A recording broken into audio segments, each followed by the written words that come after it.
Okay, so today we'll see the second part of the cloud. Not a second part.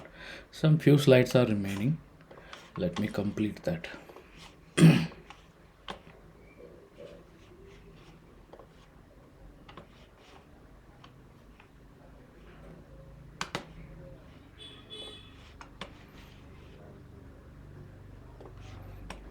Okay, so here, what is cloud computing is over, and why we need the cloud.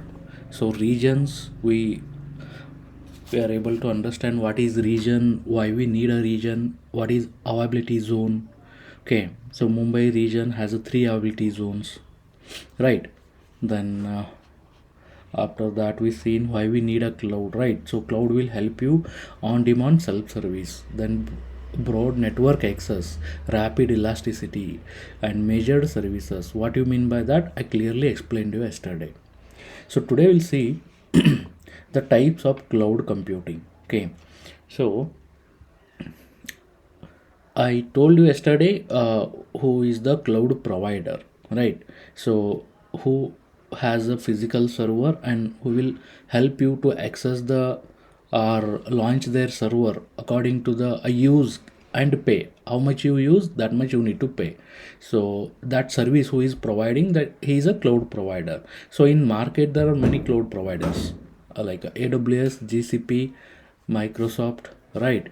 Azure, that is from Microsoft only. So other than that, Oracle, IBM, right? So that cloud providers, these cloud providers depend on the requirement. They will provide you the service. See, some organizations require a public cloud. Some organizations require a private cloud. So what you mean by public and what you mean by private? Okay, so public means, see, here, the definition is public clouds are operated by third party cloud service providers and are made available to the general public over the internet. So what do you mean by that? So these public clouds are like AWS only. AWS is a public cloud provider, okay, where the general public can create the accounts, right? So general public can create the account and they can launch the servers and they can host their application, right? So there is a still security but not strong as compared to the private cloud. Okay, these providers own and manage the infrastructure and customers can access the service on a pay as you go or a subscription basis. Understood? So here you can use their servers because the servers are from, see here public cloud, why we need to use our private cloud, why we need to use. So it's a majorly what kind of data you are storing over there. Okay, again it's a mutual understanding, right? Suppose you are using AWS cloud means servers, databases, storages, everything is from AWS, right? Means AWS have a access on that data, right? Suppose you want, if you are running a bank, right? It's a ICICI bank, let's imagine. So if the ICICI bank storing the customer data over there, then it is at risk only, right? If it is encrypted and that encryption key is not with the AWS, then it is fine. But if that key or recovery backup everything is managed, or AWS has a access, then it is in under risk, right? So by taking this consideration, they divided the clouds. Okay, public cloud where the public can host their application, they need to understand correctly what and all rules means, what kind of access the AWS has, okay, on their databases, right? By understanding that, you can host your application. Got it. So what are the public cloud providers here? So Amazon Web Service, Microsoft, Google, three I have mentioned here, right? So similarly, then what is the private cloud? See, private clouds are dedicated and isolated cloud environments used exclusively by a single organization. Okay. What do you mean by single organization? So here, if you go for a ISRO, right? So they are maintaining highly confidential data, right? So they require their own private cloud, right? But they will not. They can go for a physical servers also. Okay, so they can maintain their own physical servers and they can use. But still, if they want to host application or they want to store something in a cloud, right, then they can go for a private cloud options. There are private cloud options. They can be hosted on premises or by third party providers. See here itself, I told you a physical server, right? What do you mean by physical server? That is on premises. Physical server itself on premise. On the ISRO premises, they can create the, or they can buy a server and they can install it. That is on premises, or by a third party provider like OpenStack I mentioned here. Like AWS only, there are again separate cloud providers who works in a private cloud. They can, they will give the dedicated servers for a private company so that they can handle it. The private companies will handle as per their requirement. Got it? So they can store their confidential data over there.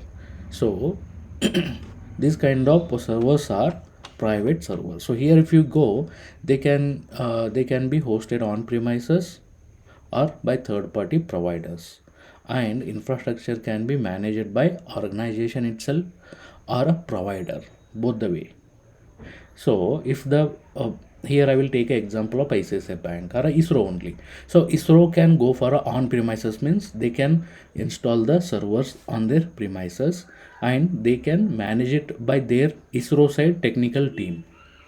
Okay, that is the one option. Or they can go for a third party provider and they can take a help for a maintenance, they can take a help from the provider itself. But agreement should be clear cut. Got it? So that is what the private cloud. Okay, so public cloud is a AWS. Just I will explain you once again clearly. AWS is a public cloud where all over the world anyone can go, anyone can create the create the account, and anyone can host the means launch the server and then host the application, right? So that is a public cloud.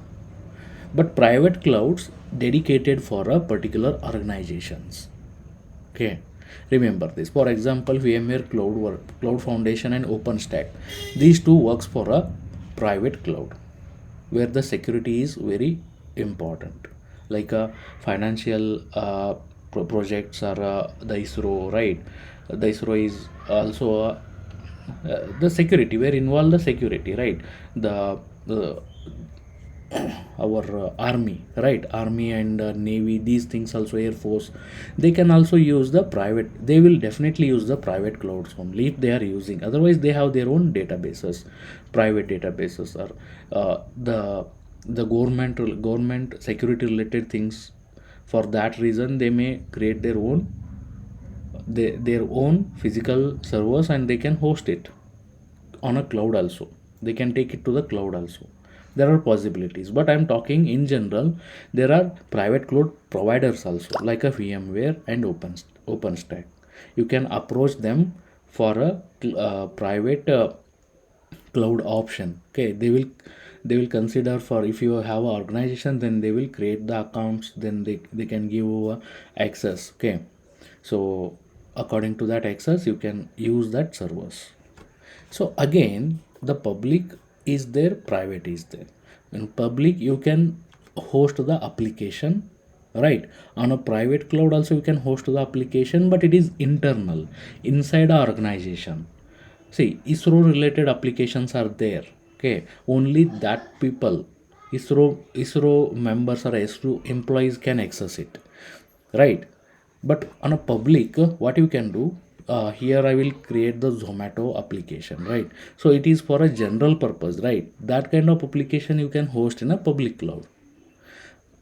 I hope this will clear you. Now comes the third option, hybrid cloud model. Okay. The public is clearly for a public, private is clearly for a particular organization. So what do you mean by this hybrid cloud model? See, in a hybrid cloud model, hybrid clouds combine the elements of both public and private cloud, allowing the data and applications to be shared between them. So, what will be the reason for we need to share the data between public and private clouds? Can you imagine an example, a good example, or any kind of example where we need to secure our data, but we need to be on a cloud, public cloud, so that public can access our application, right? So that kind of situation it is now. So here the banking sectors you can take a example, right? So not only the banking, any other, the government websites and all, the PF related, right? So they need to be on a public also, public facing is also there, but the data should be more secure, so they can go for a private also, right? In a bank also, the transaction will happen in a private, the login logout profile creation everything will be in a public facing, public cloud, right? Some part of your services are hosted on a public, right? So when comes to the transaction or a payment related, then it, then that request will go from a public cloud to the private cloud. Okay, there is a tunnel, okay, they will create, okay. So that request will flow there, then it will validate the transfer person, transferee and all, the name, bank, everything it will validate over there, it will transfer the fund, then again the notification need to be sent to the customer, again that will come to the public, and there the notification server is there. From there it will trigger the notification saying that transaction is complete. So here the hackers, it is difficult to hack the system. So always when you do the payment in a UPI and all, it will open a new window, it will open a new page, okay. So there are some security reason, the tokens from while your request traveling from public to the private, always there is a token system. That request need to be, while going from a public to the private, it will generate, it will take one token within that request, and that token will be validated in a private cloud. So it confirms, it will confirm that the request came from our public system only. Okay, there are many things, not only the token system, many things are there. Okay, so this is what the hybrid cloud model. For example, the organization may create their own hybrid setup using a different cloud provider, such as combining the AWS and Microsoft Azure, or using a managed hybrid service offered by a cloud providers. Okay, so I given the example here. Sensitive data might be kept on a, see here example, the sensitive data might be kept in a private cloud, while less sensitive data and a peak demand workloads are uploaded to the public cloud, right? So these are the different cloud computing options, right? And according to that, there are different cloud providers. In a public cloud provider, there is a, these are the options. In a private cloud, these are the options. In a hybrid, both combination. Got it? Okay, now moving to the next slide. So popular cloud provider list I have given here. Okay, you need to be familiar with these names now. AWS means Amazon Web Services. Microsoft is the cloud provider, and the name of the cloud is the Azure cloud. Okay, and Google is the uh, cloud provider, and the platform name is a Google Cloud Platform. Alibaba Cloud, okay. So maybe in India few people are using this, okay, but now it is getting uh, publicity. Oracle Cloud, IBM Cloud, right? So Oracle, IBM, these also on a public in a public market, okay. Now these regions are old data actually. Let me show you how many regions we have. So we need to learn this AWS, okay.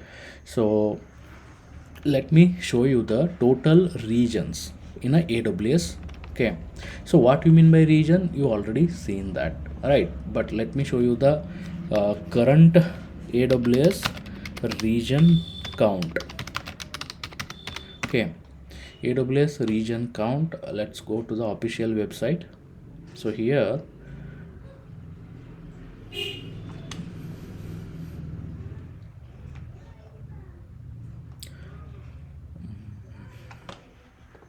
think here we have global infrastructure. See here I have a count 32 regions are there. See, 32 regions are there and 102 ability zones are there. Okay, so these are the latest count, 32 and 102. So here you can see this. If you hover here, it will show the names, right? These all are the regions. Red mark is a region, I think. Let me hover it. Coming soon. Okay, so these are the availability zone. Oh, no, it is region and availability zones are three. Okay, so where is the India? So here if I hover, so Hyderabad is coming soon. Maybe it is not, it will not show you in your console. Hyderabad region, Mumbai region is there. Okay, and it has a three availability zone and two local zones also. Okay, so you already seen what is availability zone, but what are the local zones, that also I will explain you. Okay, so these are the regions and availability zones. So what do you mean by local zone? Let me connect with the pad. See here the things are, I already explained you that there is a latency. Okay, so you heard the name yesterday, latency. So my server is in a Mumbai, right? And the person from the Delhi, if he is trying to access the application, then he will face the latency, right? Because obviously Mumbai is near to the Maharashtra and Karnataka. The people who is accessing the application which is hosted in a Mumbai, they will get it more faster response. But the same thing, when you tried it from the Delhi, definitely it will take some time to reach the server and go back to the customer. That is request and response. So to avoid that, we created some local zones in between. Okay, so that local zones work as a cache memory. They will cache the things. So, and they will help you to improve the, okay, they will help you to improve. Let me create a new pad. It is lagging. Yesterday it was lagging. Okay, it will help you to improve the latency.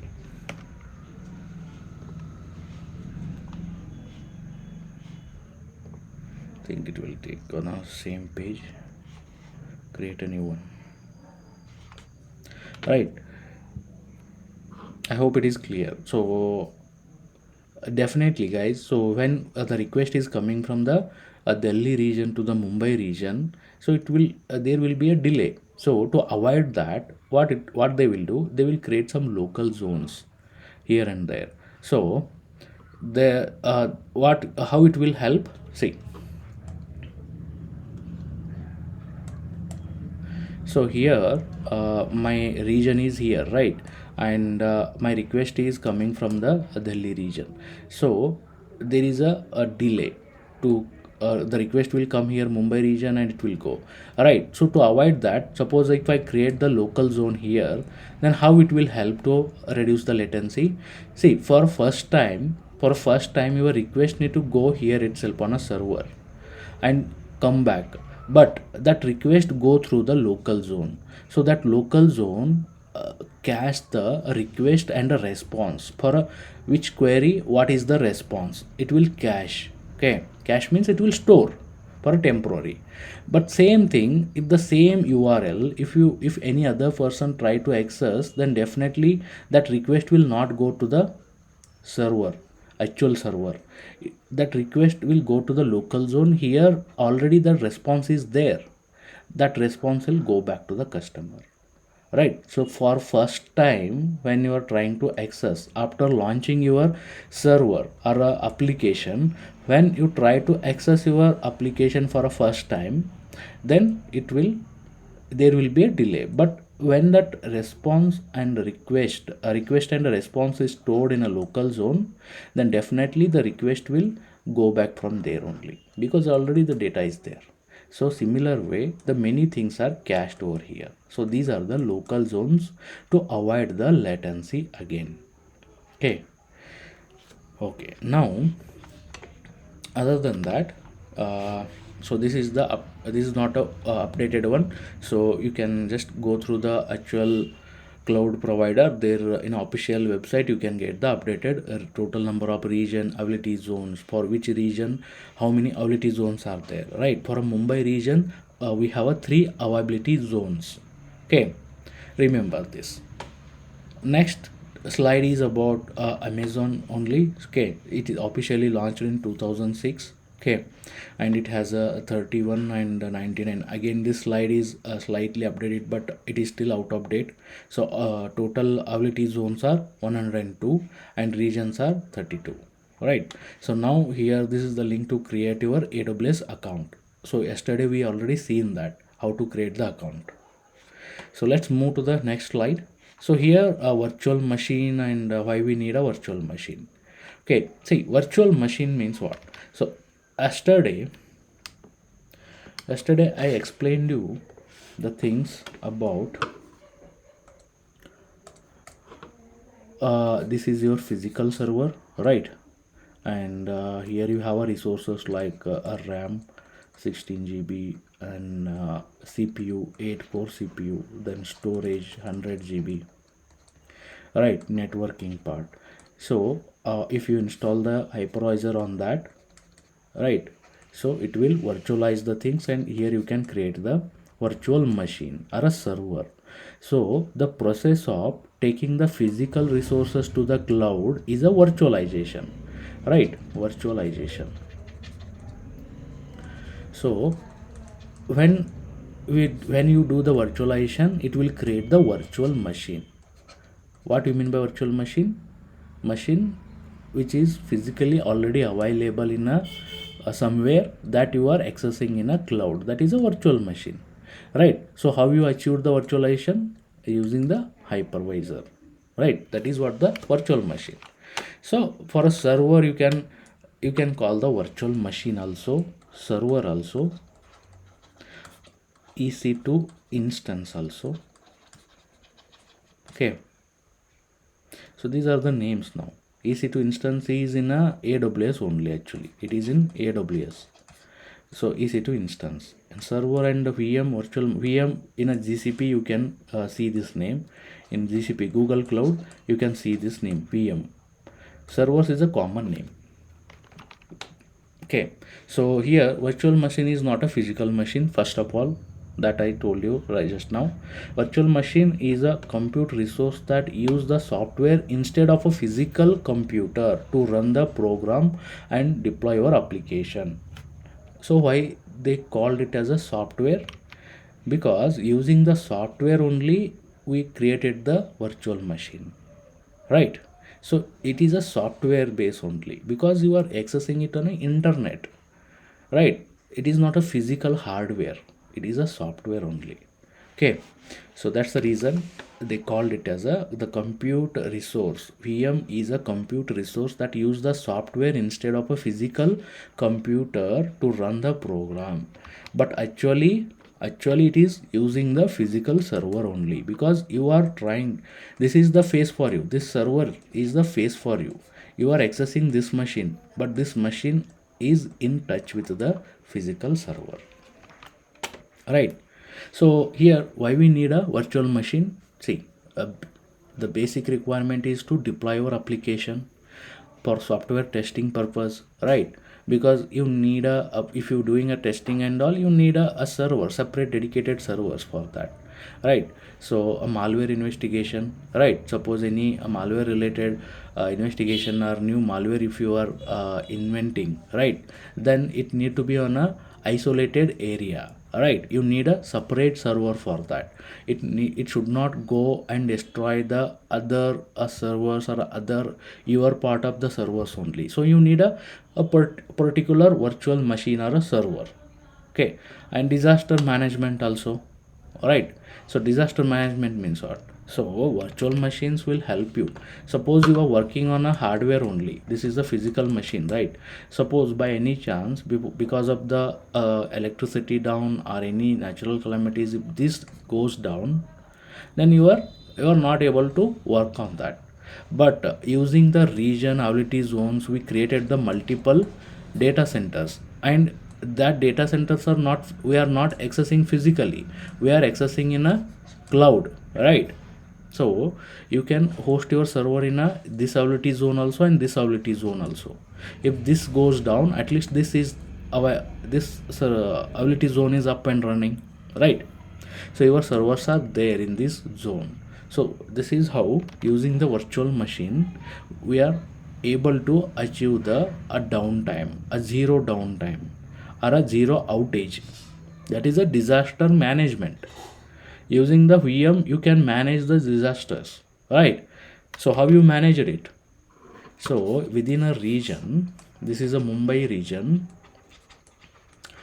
and code is AP South 1. Remember this code, AP South 1.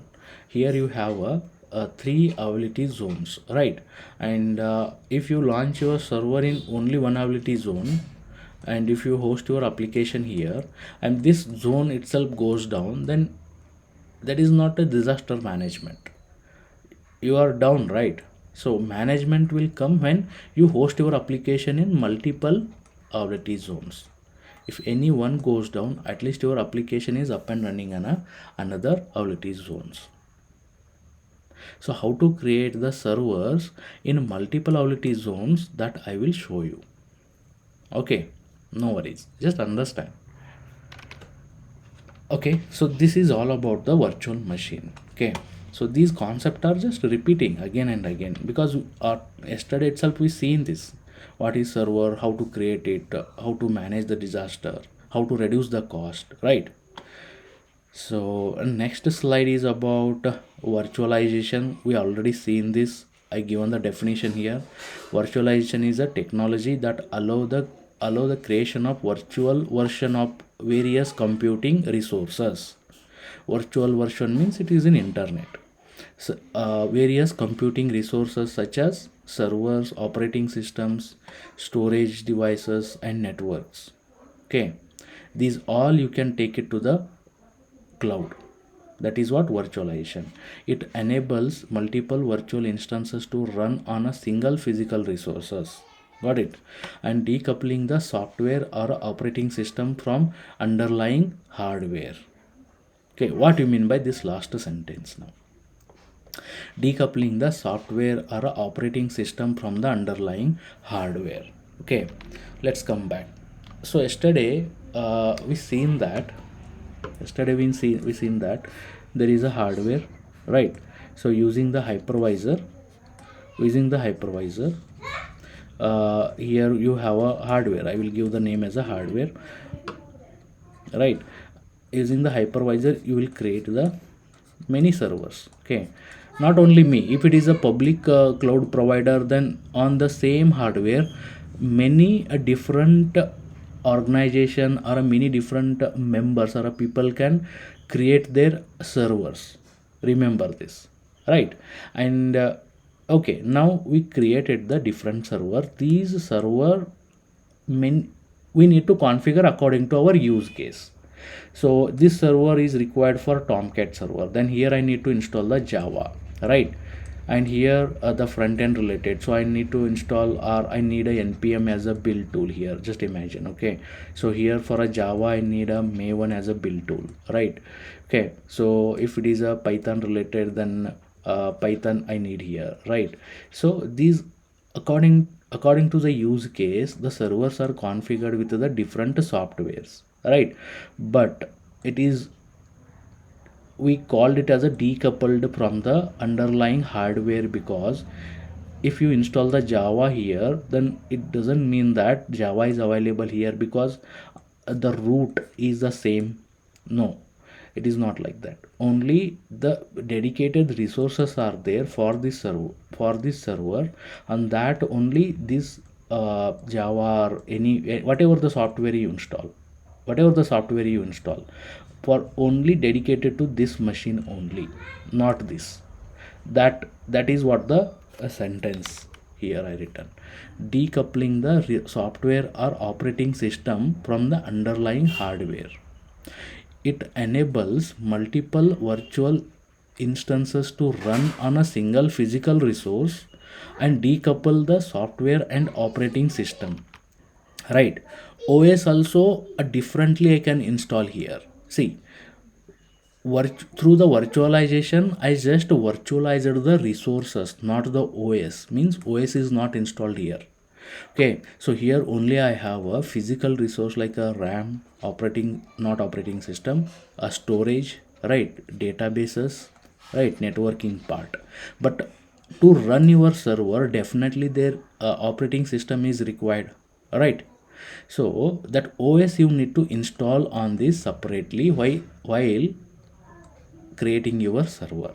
So if here in this server, if I install the Ubuntu as a operating system, and here if I use the Windows operating system, and on this if I use the Mac operating system, all are different. They are not shared with each other. Remember this. Through the virtualization, you are just virtualizing the resources like a RAM, storage, database, and all. But operating system separately you are installing here. Okay, and whatever the software is required on your server, that you need to separately install. Okay, and one server to another server, these things will differ definitely. Okay, that is what I written here.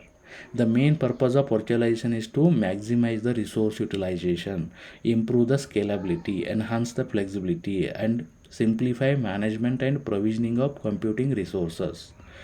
So it is again a use case of cloud only, right? So in a cloud, using the virtualization concept, maximize the resource utilization. You can improve the scalability, how to scale your application according to the requirement that yesterday we seen, show explained you, right? And simplify the management and provisioning of a compute resource. So within a few minutes you can launch a server and you can configure the server in a cloud. So that is what, that is possible only because of virtualization. When the virtualization is happened, then we went to the cloud, right? So it has become a fundamental technology in a cloud computing, data centers, and modern IT infrastructure. Definitely the virtualization is a very important concept. So how we achieve the virtualization? Using the hypervisor. Remember this. So here is the hypervisor. This already explained you what is hypervisor and all. So let's go with the definition. Okay, a hypervisor, also known as a virtual machine monitor, is a software or a firmware. Hypervisor is a software or a firmware layer that enables the creation and management of multiple virtual machine. Got it? Here in this is the virtual hypervisor. Okay, this hypervisor, or there are different hypervisors are there. Okay, I will divide it. There are two categories. Okay, mainly. So this type is a type 1 actually. This is a type 1 or hosted hypervisor. Not, it is a bare metal actually. Okay, we call it as a bare metal hypervisor. Why? So this hypervisor is directly seated or installed on a physical hardware, right? So we need to install softwares and these OSs separately on a server, right? OS is not installed in a physical hardware. Sometime what happens with the hardware, operating system also comes. So if it is a Windows operating system, then when you install the type 2 hypervisor, right, so this is type 2, or we call it is hosted hypervisor. Okay, so this type 2 hypervisor will virtualize both the things. Okay, so one thing here, directly the os will be not available in a hardware, okay, because it's the hardware actually. This is not a right way. So hardware, this os will be on your hardware. You can install the os like this, right? So here you have a hardware, ram, cpu, storage, right, database, right? So on that you install the os. So os will be your windows, right? Anything. So I selected as a windows, so windows is installed. If you install the hypervisor on this, now this is a type 2. So what it will do, it will virtualize hardware plus os. Suppose I create the server using the type 2 hypervisor, then my server will have the resources from the below hardware plus os also, os plus hardware. So this is a type 2. For this example is a VMware. Okay, VMware workstation. So if you want to virtualize your physical laptop, so your laptop is also one server only. Okay, so there you have a ram, cpu, storage, motherboard, everything you have. So what you can do, you can just install the VMware workstation, and if you configure it properly, then os is also there on your laptop, right? Now your laptop, this will be your laptop, in my example. So hardware is also there and windows os is also there, right? So this is my laptop now. Now if I install the hypervisor, that is a vmware VMware workstation, right? So what it will do, it will virtualize, it will create the servers. I can split my laptop.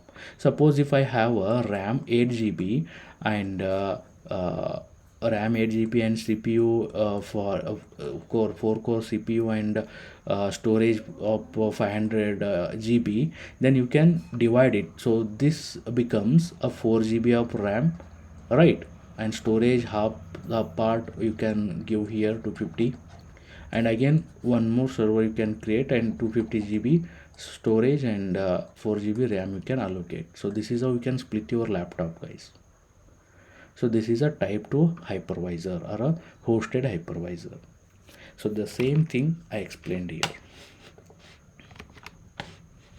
So a hypervisor also is a virtual machine monitor, is a software or a firmware layer that enable the creation and management of multiple virtual machine on a single physical computer or a server.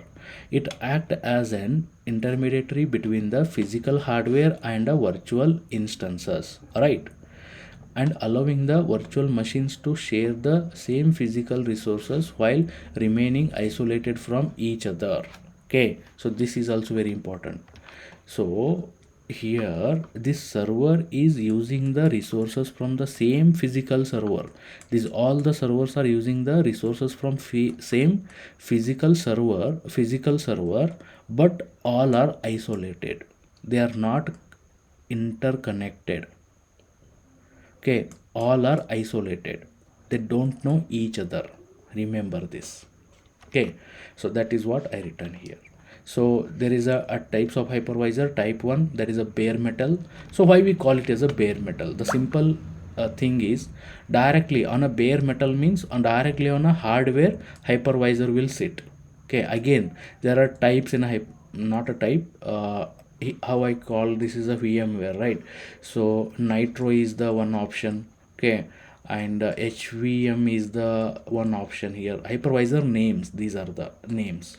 Okay, just list out. Okay, just list out which type or which hypervisor AWS will use to do the virtualization.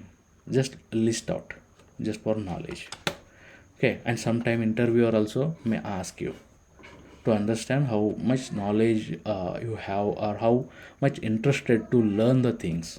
Okay, so now next is a type 2, that is hosted hypervisor, that also I explained you, right? So this is the diagram. So hardware, this is the type 1. Here I have a hardware and hypervisor. So os is separately installed. So hardware os is also there. We can, using the hypervisor, we can create the servers with the same same OS. Okay, so this is the screenshot. So okay, now this slide indicates steps to launch the server.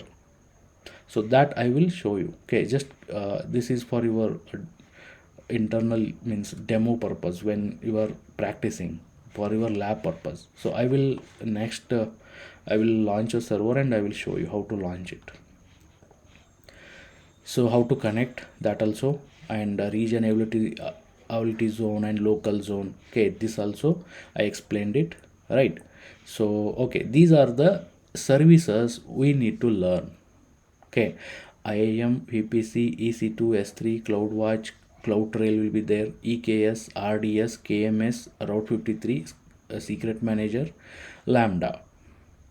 These many services we need to learn in a AWS one by one. Okay, then why we need to learn the cloud and DevOps. So there are some lines I have given. See, increase increase in a cloud adoption because of its scalability, cost effectiveness, and flexibility. Because of this reason, you need to learn the cloud. Digital transformation, nowadays everything is in a cloud, everything is on the internet. No one want to sit on a particular place to work, right? So you can work from anywhere, you can do the transactions from anywhere, right? So for how it is possible, it is possible because of cloud only. So high demand for the cloud and DevOps engineers who can design, implement, and manage the cloud infrastructure. So there is a demand, obviously the requirement is there, then demand will come, right? So they are pushing you to use the digital things, then definitely the demand is there. So they created the demand, then the DevOps engineers are required, right? So DevOps engineer who has a knowledge on cloud and the DevOps approaches or DevOps methodology, then definitely you will get the uh, a good response in the market, good packages. So artificial intelligence, AI, and a machine learning will work on a cloud platform only. So how your AI will gather the facts or gather the things, it will connect with the other servers, or right, it will take the data from the servers only, the search engines only, right? So whatever the customers are searching from the search engine, from there it is gathering the facts, right? So on that basis only it will work. So again, AI is depend on a cloud only. Okay, then next is the application building and deploying will become more faster with the cloud, and CI/CD approach that we will learn. Already I explained you in a DevOps uh, in earlier slides, yesterday slides, right? And finally, this is the common thing, that is high salary paying jobs are there in a cloud and DevOps. Okay, because of high demand. Okay, so then this slide, okay, this slide just understand. So I told you that software development life cycle, right? So we used to write the code, that code is stored in a git. Okay, from there the Jenkins CI/CD tool will pull that code, compile it, and create a build actually. And that build we deploy in a test server or a production server. So actually the everywhere it is a production, sorry, it is a mistake. There is a dev server, there is a QA server, and there is a production server. There are different servers are there. Okay, dev and QA are for testing purpose, and production is for live. And test Selenium is for writing a test script. Okay, is a testing tool. And Maven is a build tool. Okay, so this is what we need to achieve now. Okay, just understand this, we'll go one by one. Okay, to completely understand this, it may take a 2 months. Okay, because we need to learn these all the tools, not a Selenium, but we need to learn the Git, Jenkins, Maven, and how to launch these servers, how to configure these servers using the Ansible. Then we'll complete one end-to-end product project. Then you will come to know about the CI/CD. Right, so here this is what the a DevOps approach again. At the end, you should not forget this. Okay, this is what we need to achieve actually. Okay, plan, code it, build it, test it, deploy it, If then monitor it. If any issue, then again update your plan, update your code, build it again, test it again, deploy it, right? So this is what we need to achieve. Got it? So this is all about the introduction. Okay, so this is all about the introduction. So what we need to learn in the next 3 months, that I just given a picture here. Any doubts?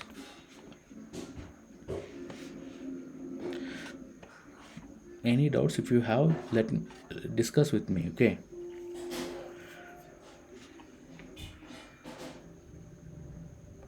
Any common doubts, guys? No need to hesitate here. Okay, everyone is new to this concept. And maybe I also don't know that concept. Okay, I will search in front of you here. I will Google it and I will clarify it. Okay, so no need to worry about that. If you still have a doubt and if you guys are hesitating, you can directly ping me. Okay, anything you can ask. If you need extra material, then you can. Yeah. The common difference between database and servers. Ah, so the database is again a server only. Okay, so server, using the server you are creating the database. So database has a volume attached to the server. Okay, let me explain you. So I launched the server here. So server will come with the basic storage. Okay, maybe 30 GB of storage, but database required a more storage, right? So if you want to use this server as a database, then you need to install the database engine. Okay, so database engine means it will, again it's a software only. You can understand that database engine is a software only. So there are different database engines. Okay, MySQL, Postgres, MongoDB, right? Many other database engines are there. Suppose you install that, and for if it start working, then it required a volume to store it, to store the data. Then you need to create some volume, or you need to attach some storage for this server, extra storage, right? So this becomes a database now. Okay, so you will understand this when we learn the RDS in a AWS. So RDS is a service or a database only, where how you launch the server, the same way you will launch the database also. But there you are configuring the database engine, you are configuring the storage part, right? You are configuring the backup related things, everything. So that becomes a database now. So suppose we are talking about the database, means my application has a database, means what? So again it's a server running somewhere, but it has a storage to store the data. Simple. And here, see here, I'm running a server where I deployed my application. My application is working here, and if that application generating any kind of data, that is stored in this server. This is what a simple understanding. Clear? Yes, yes. Okay, so now next concept is about login to the AWS console. Okay,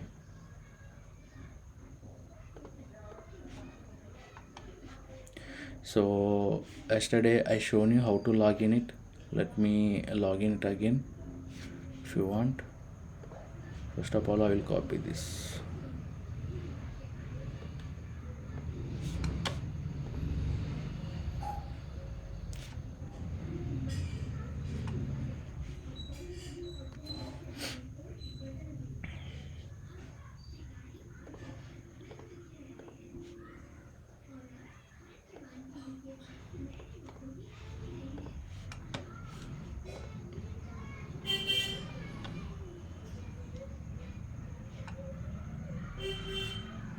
Okay, sign in. This page you already know. Sign in here if you created the account.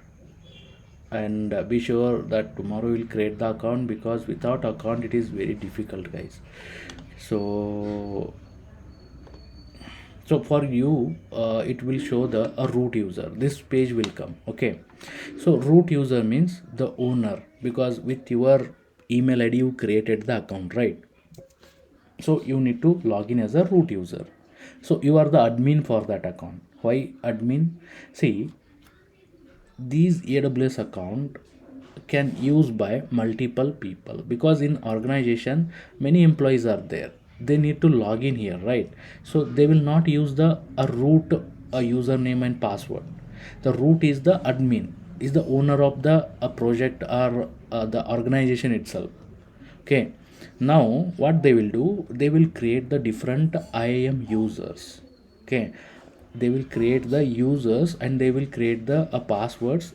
Through that username and password you can log in. Okay, so I don't have account, actually I'm using a others account, so I will log in with the user now.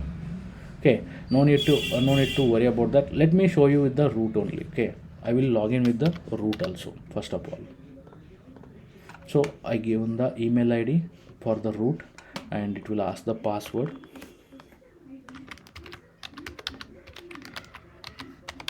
So after given the password, just log in here, so it will take you to the aws dashboard. Okay, so this is what the dashboard, right? So here it is showing you the regions, on which region you are using, you are working now.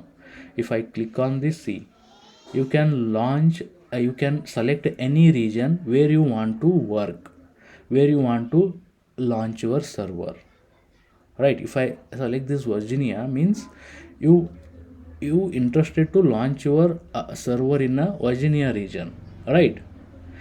So here already the Mumbai is selected by default, because it may be on my location, how I selected while creating the account, I selected India, right? So that's the reason this selected the Mumbai, and this is the code, region code AP South 1, remember. So other than that, these many regions are there. So here you can see 11 regions that are not enabled for this account. So here Hyderabad is there, see, for free account it is not enabled. Okay, but no worries, we will work with the Mumbai region, right? And here the account holder detail it will show. Okay, if you click on account, or it will directly go to the account and billing dashboard, both are same here. Okay, if I click on account, it will show the account information and billing details. So what is the bill right now you have? Okay, so this is the account detail it is showing. And if I click on a billing page, so see, it's a $15 bill is already they already charged it. Okay, so bill status pending, we have not yet paid. Okay, 1st of November it is created, I think, the account, or maybe after 7th of November, but they are monitoring it from month to month end. On the month end, maybe we'll get the email from their side. Okay, but it is still we have a 750 hours of free, right? So if you exceed that, then they will start billing you.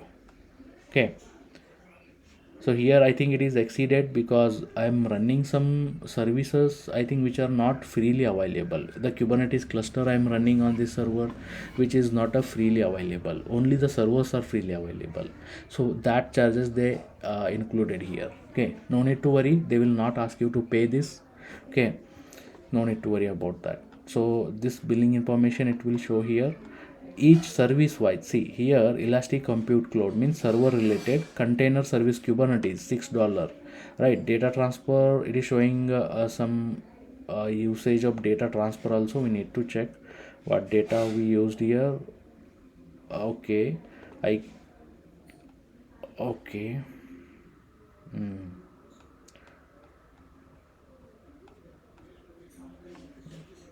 Bandwidth 1 GB regional data transfer under the monthly.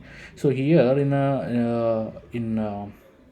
Virginia region, I created some resources, that data transfer charges they have added here. Okay, so total tax $2. So this is how you can see the bifurcation. If I click on this compute cloud means, see, there are two regions. In both the regions some resources are running.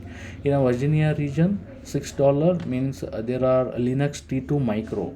So this is not a free server, actually it is chargeable server, and it is running from last 64 hours, right? So it will calculate here, it will calculate. So on demand Linux T2 small 20 hours, so it is showing some amount here.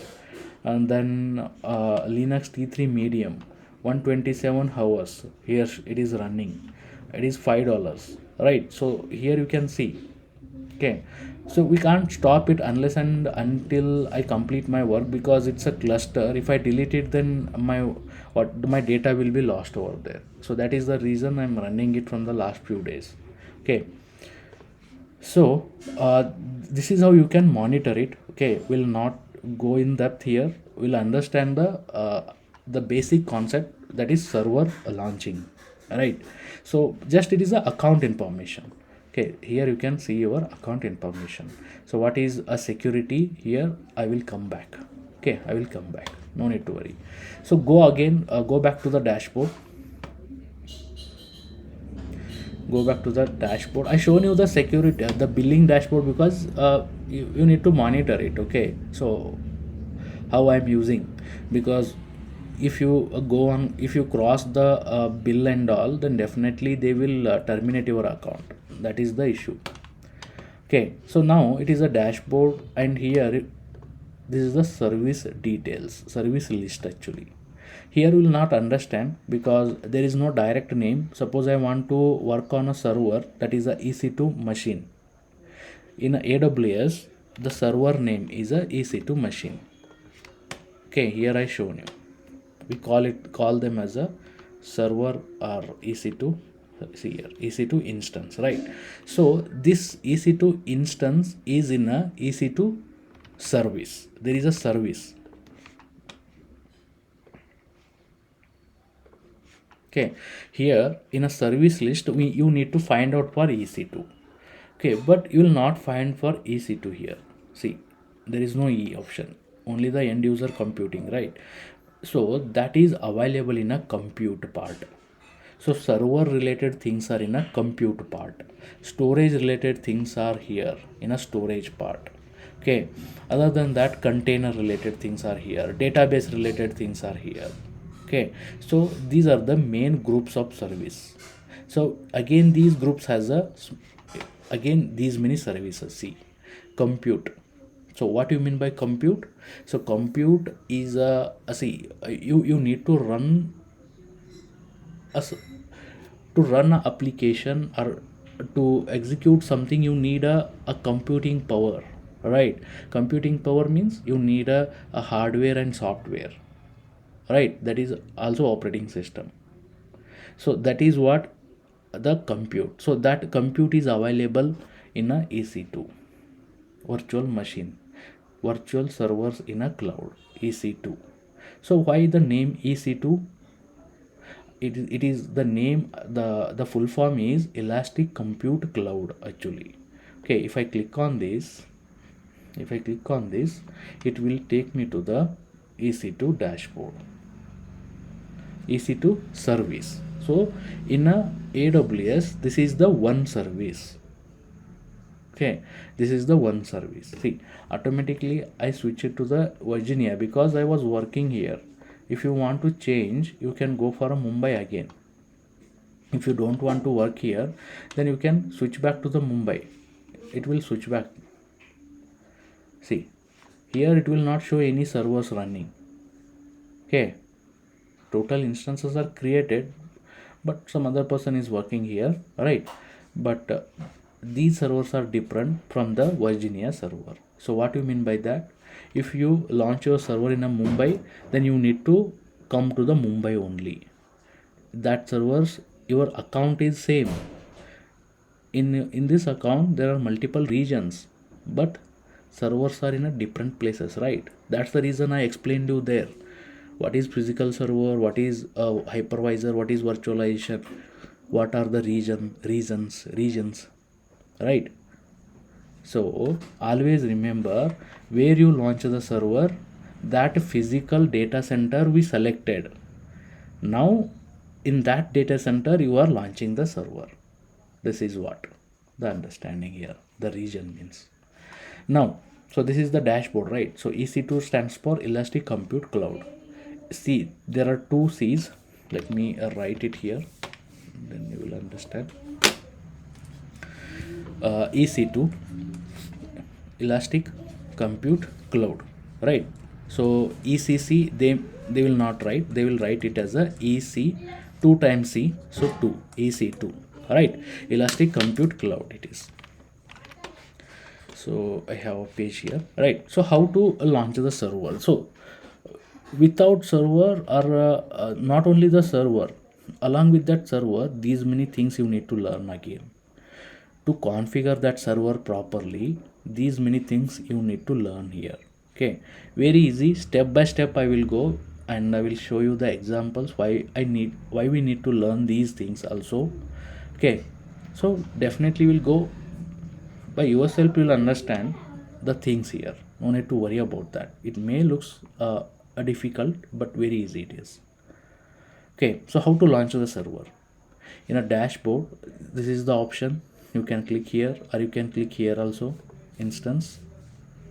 Okay, here it is showing some servers are there, but they are in a stop condition. Okay, let them.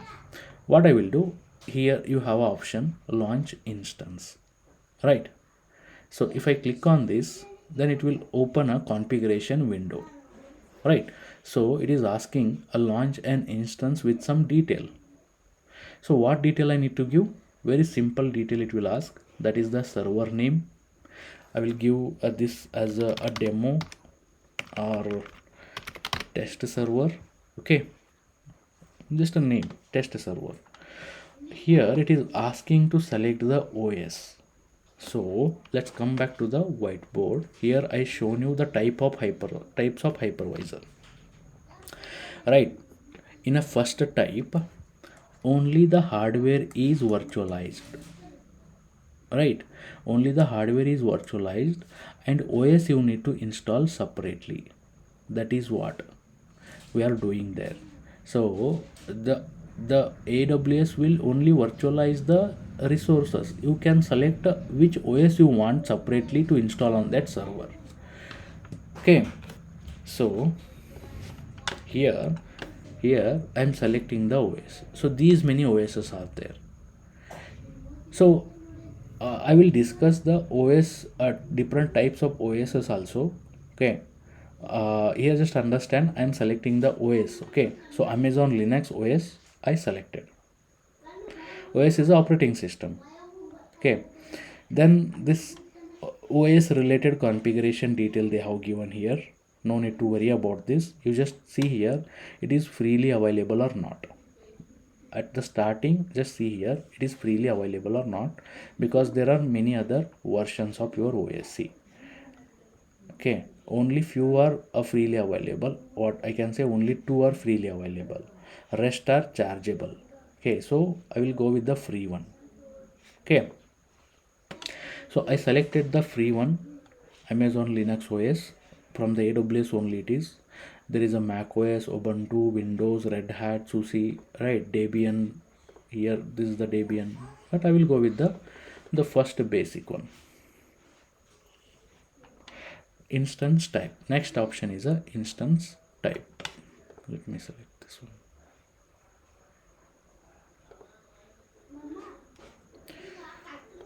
So it is the issue with the internet.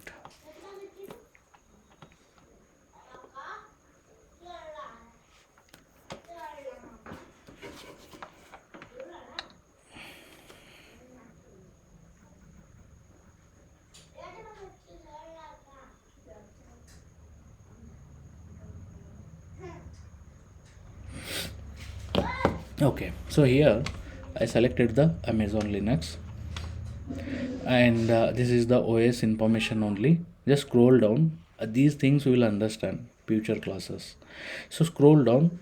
So in instance type is there, right? So instance type means I told you a one core CPU, 1 GB RAM. So depend on your requirement. So you are giving the request for your resources here. Type means the instances they categorized according to the requirement. Like 2 GB RAM server is there, or 10 GB RAM server is there, or a 16 GB RAM server is also there, right? This is a configuration of your server type. If I click on this, see T2 and T2 dot nano, okay, T2 dot a micro. This is T2 means it's a family, okay, and it has a servers, okay, with the configurations. So you can see here one core CPU, 1 GB RAM. If I scroll down, so here it is a T2 small, one core CPU, 2 GB RAM, right? So if I scroll down, T2 medium is there, means again it is a higher configuration, 2 core CPU, 4 GB RAM. If I scroll down, see here a 96 core CPU, 192 GB of RAM. And also some servers will come with the a graphics card also. So what kind of application you have, according to that you need to select the server. Now today we are not hosting any server, any application. We need a dummy server. So I will go with the a free one, that is a starting one, that is a T2 micro. Okay, this one T2 micro. So T2 micro has a one core CPU, 1 GB RAM, right? And it is a freely available. Okay, this is fine for me. Okay, these are the types of instances. You will understand this in a theory part. A key pair. So what is key pair? See, you need to authenticate to your server, right? If you created the server, then there need to be a security, right? So for that reason we need to create an key. Using that key while connecting to your server, because you launched the server, that's fine, but if you want to work on that, then you need to connect with that from your local laptop. So if you launch there, then anyone can connect. If it is a publicly available, then anyone can connect to that and anyone can do anything on that. That is not a security. So you need to connect securely to your server. For that reason you need a key pair. Okay, so you need to create one key pair also. Okay, so how you can, so you have an option, create a new key pair here, give the name test, and here you have a two option, one is a .pem and .ppk. So here key pair type RSA, encrypted one, and this is the different option. So just go with the RSA. Okay, and here you have again PEM and PPK format. So PEM is a SSH. So how you are connecting to your server, the mode of connection, the key will change. Okay, so that I will explain you here. Suppose I launched my server and from my laptop I am connecting. Okay, so this is my server in a cloud, and somewhere I am using my laptop to connect to the server. This is my test server. So how I can connect? There are two ways. One is a open SSH. Okay, so SSH tunnel, secure cell connection. So the port number is 22. This is the port number. So using this port number and this connection, you need to go to your laptop CMD, there run the command, that is SSH command, secure cell connection command. So and there you need to give the key pair which you are creating. That's the reason you are selecting the type of connection, private key format.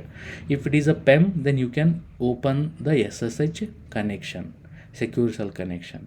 If you have a third party client in between your server and a laptop, then you can go for this .ppk format. Okay, so if you have a client in between, so what I will do in between means on my laptop I will install a client that is a putty. Putty is a client, so you need to open that putty. There you need to give the server detail and that key detail, ppk key detail, if you are using that ppk format. Then that putty will help you to connect your server. Okay, in our case we will go with the ssh, because in a project and all, no need to use this putty and all, just go with the ssh. And this is also very easy, I will show you this also in future. Putty and mobile stream is there, many clients are there. Okay, on any client you can use it. On youtube also will get how to use the putty and mobile stream, these kind of clients. But this ssh is a common thing and easiest way to connect your server. Okay, so okay, now for ssh I need a .pem format, remember, and for putty or any client I need a .ppk format, right? So this is clear. Now go back. So I selected the pem because I will go with the ssh, right? So create a key. So key is downloaded to my local laptop, right? So there are two keys, remember. There will be two keys because if I need to authenticate to the server, means inside a server the part of the key is there. Within a server, the some part of the key will be there, that is a public key. When I create the test key with the name test.pem, right, this is the key I downloaded here. See here, test.pem. So it has a two part actually. One is a public key and a private key. So this private key is downloaded to your laptop, it is with you laptop, and public key is within the server side. So using this private, you need to authenticate the server side. Okay, so no need to worry about these things in detail, just download the today's class, just download the key, guys. Okay, with the flow I'm just explaining these things will repeat again.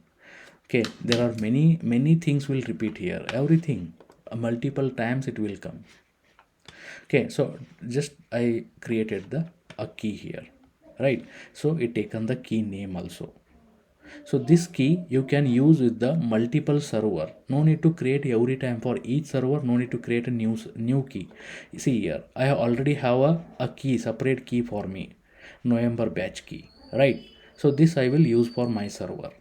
So today I created this one, test, and this may be the person who is working on this laptop or this account, his key maybe it is, right? Okay, now a networking part, what you mean by network? I will not edit this part, because to understand this part you need to have a knowledge on other part of the aws, that is networking. So let it be as it is. Okay, the aws will launch your server in a default network. So I will go with C, this VPC subnet, enable the public IP, these everything will be default. SSH, allow SSH is by default it is highlighted, means allowed, because I told you there will be a tunnel, right?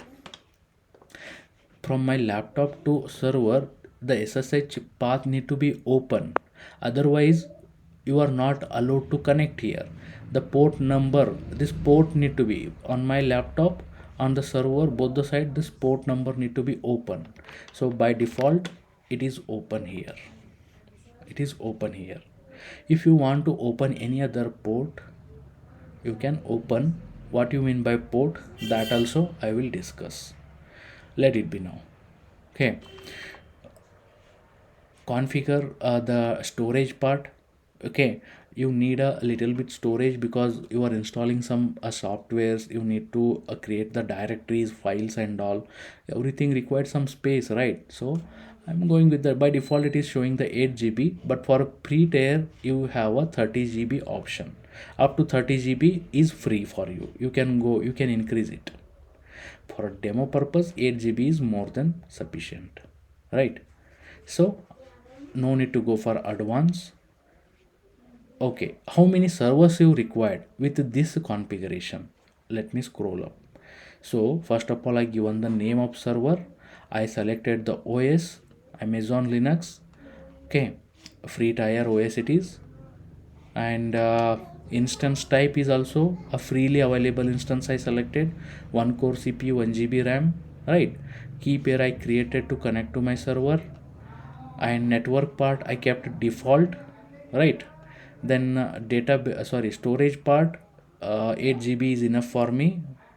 And then, okay, so then here in a summary, it is showing that one instance you are creating. No, with the same configuration, if you want to create the 100 servers within a 5 minutes, 100 servers you can create. Just give the number here. Got it? So that's the reason I told you cloud is very fast. Just give your requirement. It will do in a backend. It will configure you all the things in a backend. But now I need only one. Just increase the number here, guys. See, right? So this is the summary. Whatever you selected, it is showing here, right? So here finally launch the instance. Instance means server. It is launching. Right, so here successfully initiated the launch of instance. Right, if you here you can view all the instance. Here you can go. So here it is not showing you, right? So it is showing as a stopped only. So what you can do, you can refresh. Right, see here, one thing is in a pending, that is test. Now automatically switched to the running state. Now it is coming up.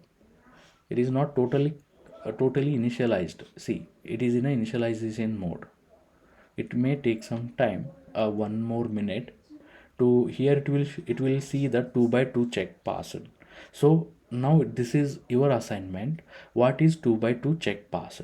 Very simple. So while launching the server, it will do some validation. Okay, two validations. That also, what is that, you need to search. It is your assignment. So here I'll refresh once again. It is still in initialization mode.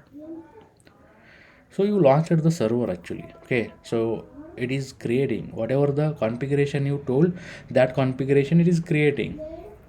Okay, once here you get the 2 by 2, then it is ready for use.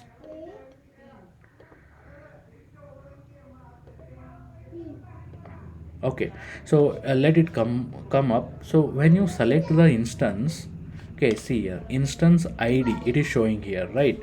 So when I open this here, see, again there are many options are there. Many options are there.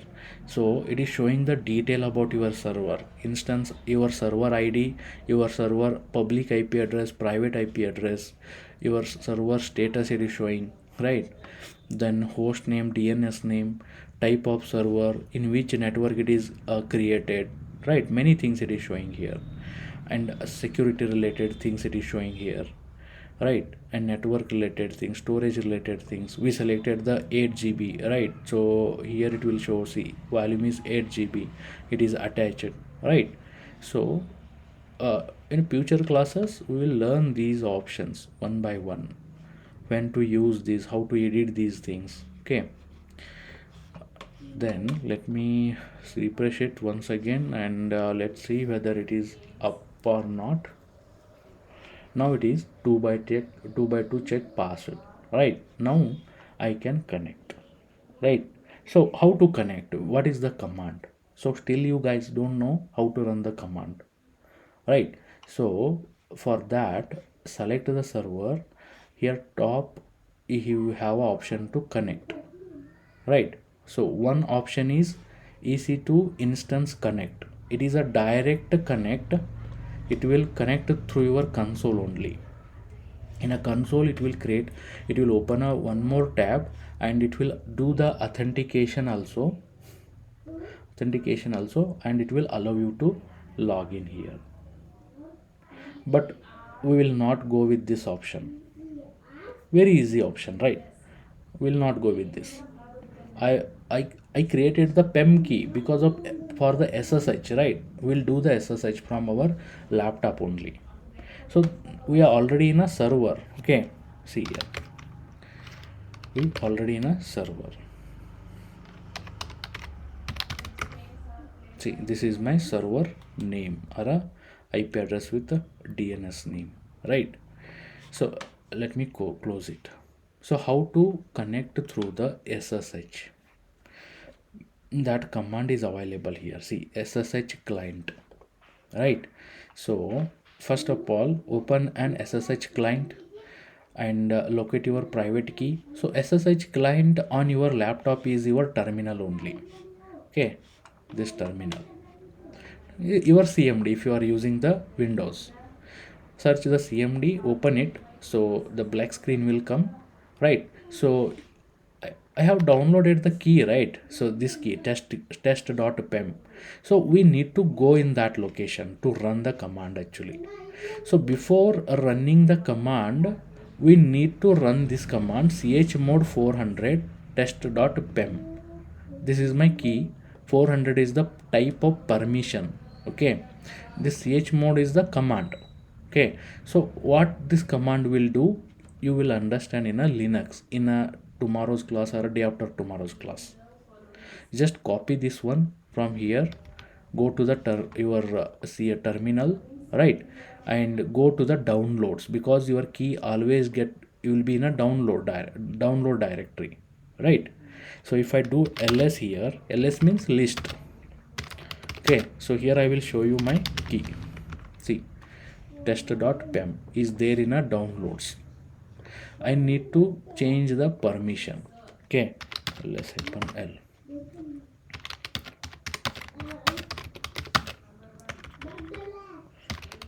grep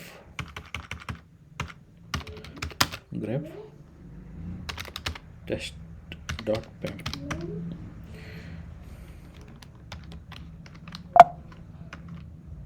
If you see here, test.pem, right? This test.pem has a permission. This is the type of permission: a read, write, read. Just understand this much.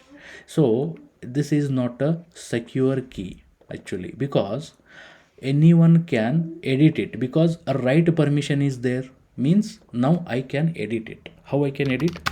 See, this is my key. If I alter this key, then it will not work actually, right? So that's the reason guys, they clearly told here, change, run the command if necessary to ensure your key is not publicly visible, right? So for that reason you need to run this. Okay, you will get more idea about this command in future classes. So now I run the command, right? Now let's see what is the, how it looks like. See here, write permission, and for others read permissions, everything is removed here. Only one read permission is there, that is for me only, for Sudhakar only, remember. Now if I try to edit it, vi test.pem, now it will not allow to edit. Only it is a readable now. Okay, now it is a readable only. See here, read only option is set. It is showing. If I try to edit it, got it? Now you can use the command. So how to, here they have shown, connect to your server using the public dns, or simply copy this example, because for your server this is a ready-made command. Here hss is the ssh is the command, test is the key, ec2 user is the user. Okay, you need to log in as a this user only. At the rate, this is the server detail. Okay, very simple command. This command I will explain you how to connect from server to server. There you will come to know about this more clearly. You will understand. So just simply copy this one.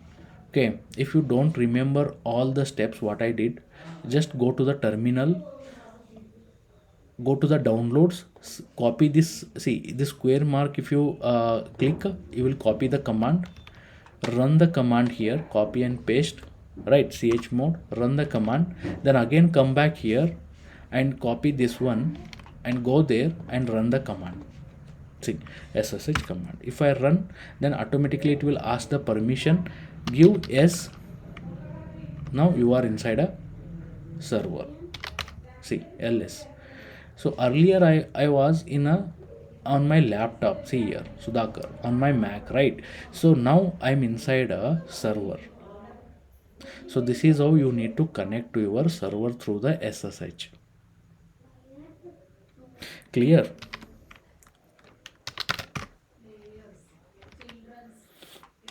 Guys, clear, right? Are any doubts?